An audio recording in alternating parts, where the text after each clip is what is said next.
Assalamualaikum warahmatullahi wabarakatuh.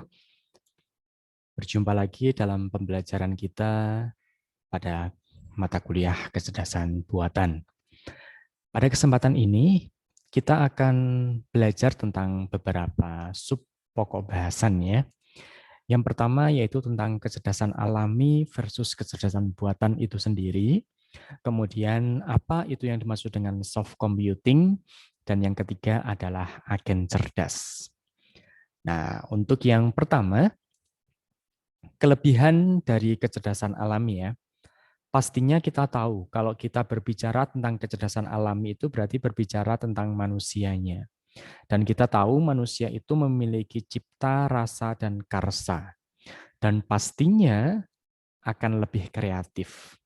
Sehingga terkadang manusia itu terkenal dengan kreatifnya ya. Nah, karena apa? Memiliki ide-ide yang sangat luar biasa. Dan itu merupakan salah satu kecerdasan alami yang dimiliki oleh manusia yang telah diciptakan oleh Tuhan Yang Maha Esa. Dan yang kedua, dapat melakukan proses pembelajaran secara langsung. Artinya, kita langsung bisa terjun untuk belajar tentang sesuatu hal. Sementara AI atau kecerdasan buatan itu harus mendapatkan suatu masukan atau input ya, dan di sini bisa berupa suatu simbol atau suatu notasi, dan barulah ya, dan akan direpresentasikan dalam bentuk-bentuk yang lain. Sehingga kecerdasan buatan barulah bisa berjalan. Karena apa? Dia akan bersifat secara algoritma. Dan yang ketiga, kelebihan dari kecerdasan alami itu menggunakan fokus yang sangat luas sekali sebagai referensi dalam pengambilan suatu keputusan. Kita tahu, manusia biasanya sebelum mengambil keputusan itu akan berpikir panjang dulu terkait dengan resikonya bagaimana, terkait dengan baiknya seperti apa, kan gitu ya. Sedangkan kecerdasan buatan menggunakan fokus yang lebih sempit karena jika terlalu kompleks, maka pengerjaannya pun juga akan terlalu susah. Tapi harapannya teknologi mendatang itu juga akan bisa menyerupai atau bahkan ya akan sama dengan kecerdasan yang dimiliki oleh manusia tersebut.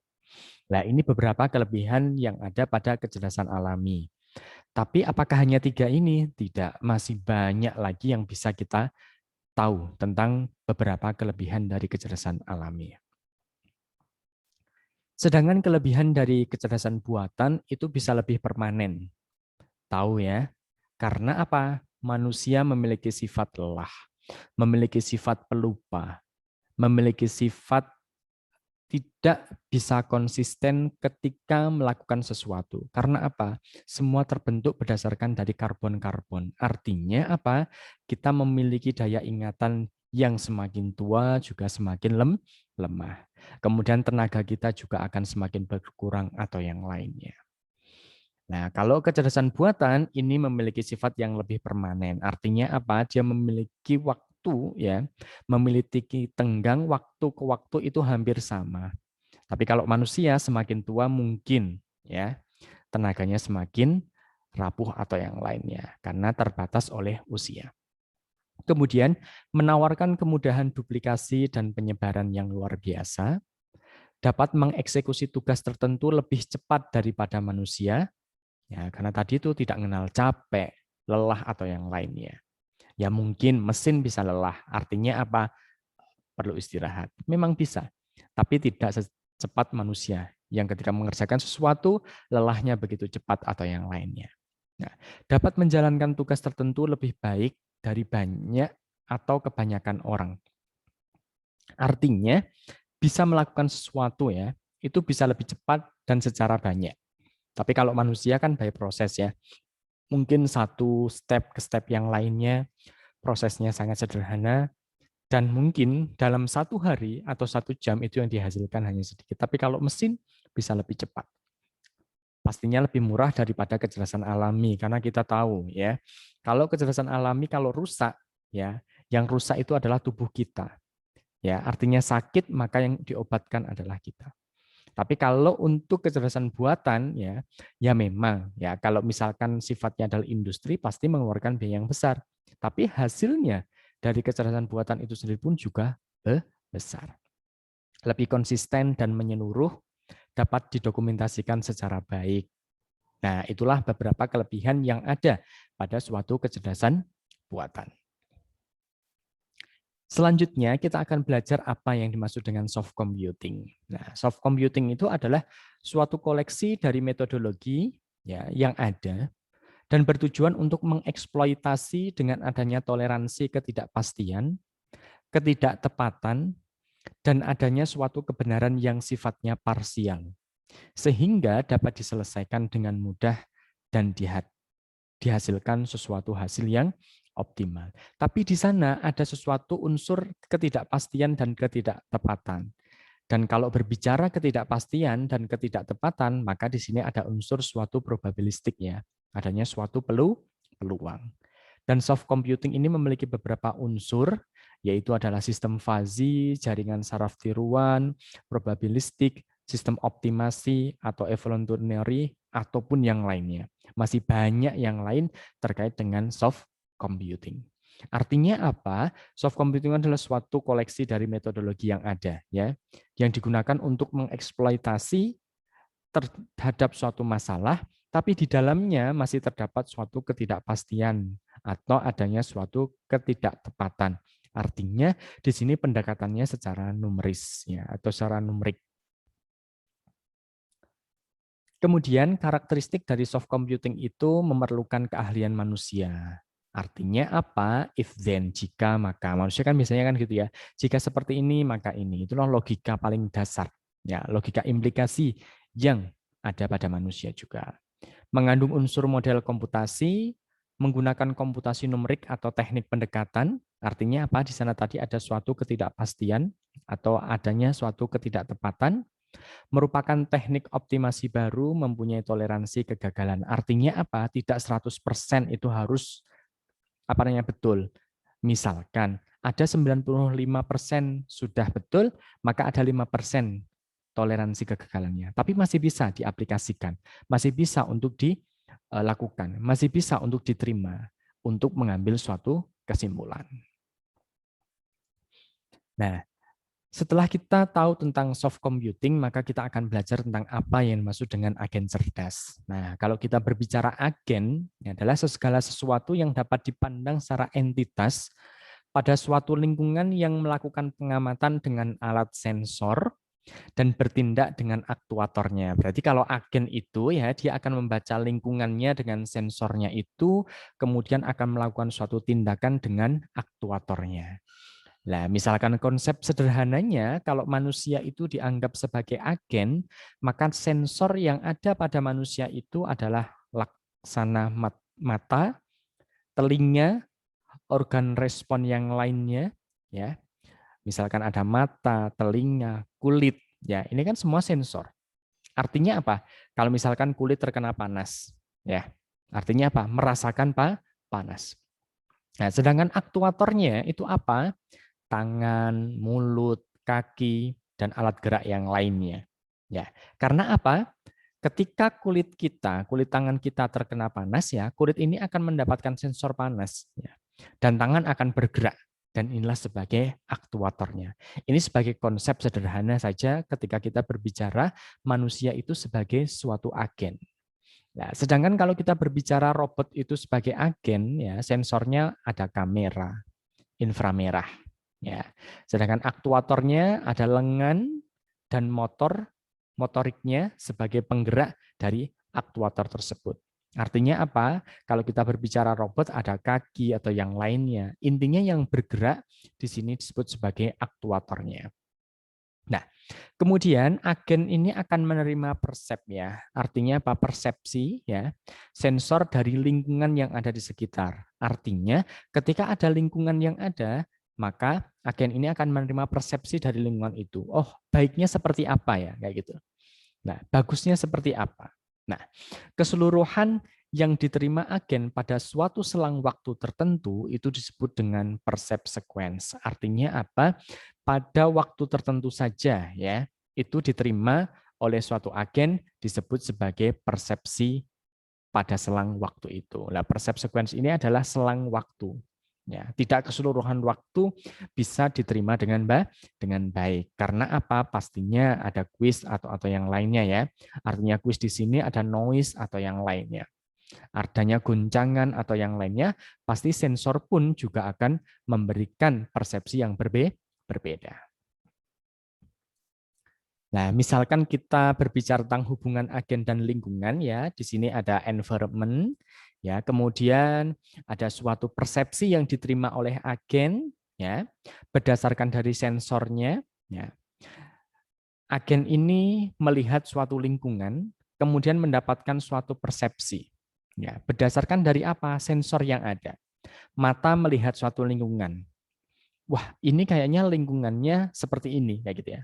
Kemudian, karena ada suatu persepsi yang diterima oleh sensor, ya, maka akan ada suatu aksi dan aksi ini dilakukan oleh aktuator.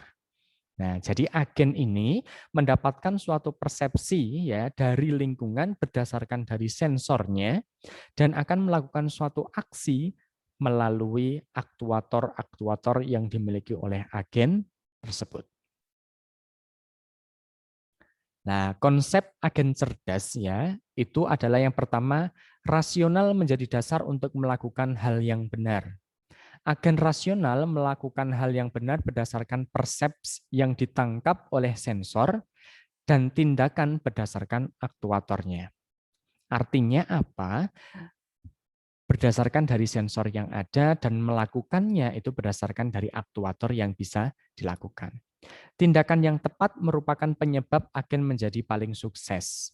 Artinya apa? Ketika melakukan sesuatu ya dan itu tepat, maka agen itu melakukan sesuatu hal yang sukses. Kemudian rasionalitas berbeda dengan omniscient. Artinya apa? Serba tahu. Ya, karena kita tahu rasional itu tidak sama dengan omniscient. Omniscient itu apa? Ngerti semuanya, paham keseluruhan, atau mengetahui semua dengan pengetahuan secara terbatas. Jadi apa? Semua rasional di sini memang masuk logika kita, ya. Akan tetapi ya tidak bersifat omniscient. Tidak bersifat harus semua tahu. Terkadang ketika mata kita menerima sesuatu gitu ya, mata kita tidak bisa mendefinisikan, lah ini apa ya gitu secara jelas. Sehingga apa? Aksi yang akan kita lakukan pun juga tidak akan serentak atau bahkan juga tidak bisa dilakukan dengan baik. Karena apa? Persepsi itu yang diterima oleh sensor tidak bisa mencerna dengan baik. Nah, konsep perancangan dari suatu agen cerdas ya, itu ada istilahnya PEAS ya, PEAS ya. Yang pertama ada performance, kemudian ada measurement, kemudian ada environment, kemudian sama aktuator sensor gitu ya. Nah, maksudnya PEAS di sini kita harus tahu keempat-empatnya. Keempat-empatnya di sini performance dari measurement-nya seperti apa? Ukuran dari performanya seperti apa? Lingkungannya bagaimana, kemudian aktuatornya seperti apa, sensornya seperti apa. Nah, misalkan kita merancang suatu agen cerdas berupa sopir taksi otomatis ya, artinya apa? Tidak ada sopir manusia gitu. Tapi sopirnya di sini adalah sopir otomatis.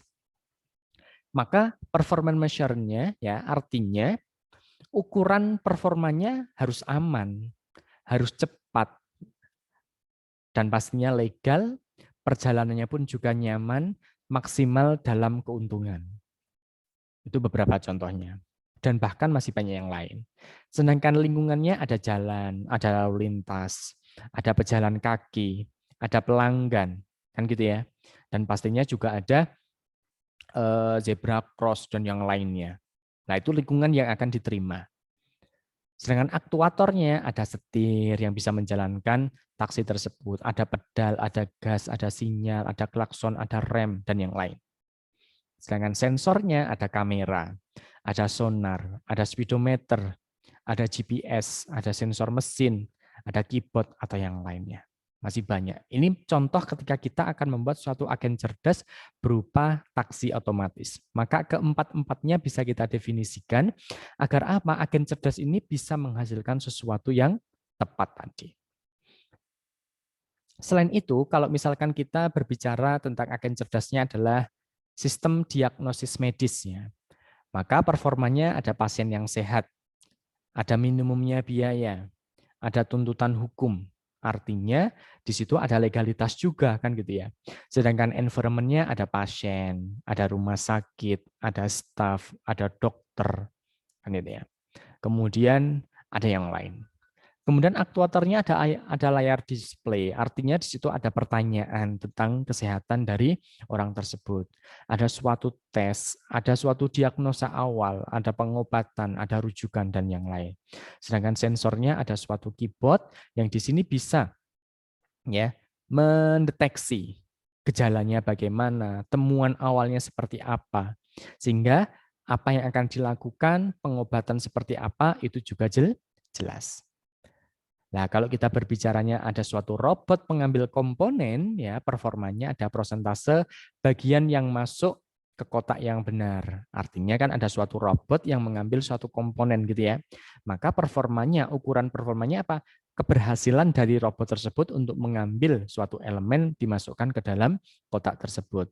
Sedangkan lingkungannya ada komponen-komponen dari sekitarnya, ada kotak komponennya, kemudian mungkin ada tempat industrinya atau ada yang lainnya, seperti itu.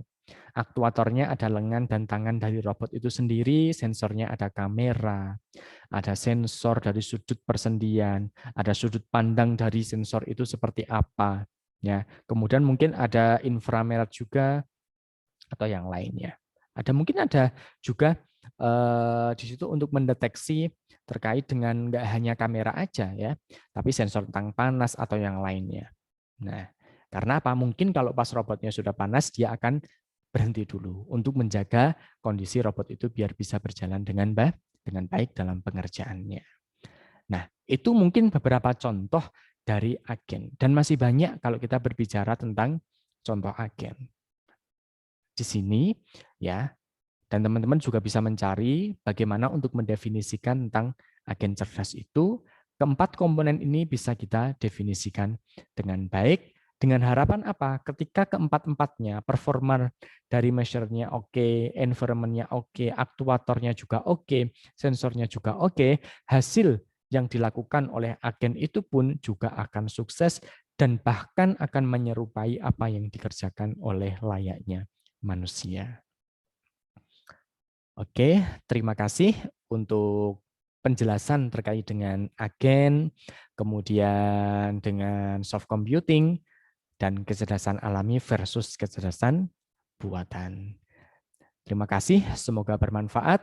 Wassalamualaikum warahmatullahi wabarakatuh.